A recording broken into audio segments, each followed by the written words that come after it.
Hello guys, ito yung bago kong unit na Checkmate.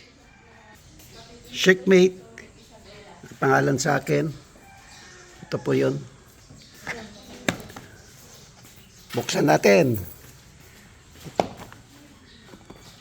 Ganito po yung package pag dumating sa inyo. Yan.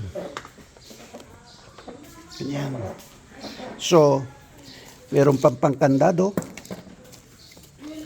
Brochure, Checkmate, yung license.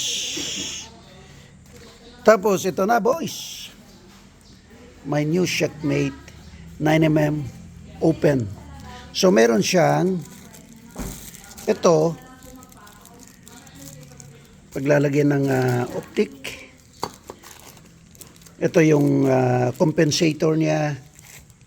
Ito yung additional barrel. Ito yung maganda sa Checkmate. Meron siyang additional barrel para sa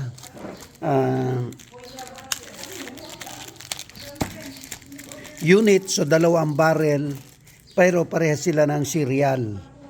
So, yan po. Yan yung barrel niya. At meron pang isang barrel. And then, tatlong magazine. Ito yung license ko.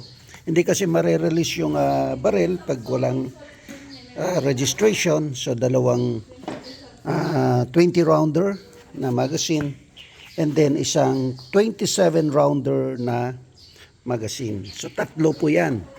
Meron ding spring, replacement spring. Tapos itong maganda, meron siya agad na Seymour. Seymour ang brand ng red dot niya. So itong unit na to pwede mong gamitin sa laro sa standard. Kung ayaw mo naman, pwedeng ilaro mo siya sa open division using this barrel. Ay, ito to, yung compensator. Ilagay mo doon. Labas na natin. So, bale ito po yung magiging setup niya. Correction guys, bale, tatlong 20 rounder na magazine, tsaka isang 26 rounder na magazine. Apat pala ang kasama sa package. So, ano pang hinihintay natin? Kailangan, pag na-assemble ko ito, i-testing natin sa range. Ito yung isa pa akin. Thank you guys.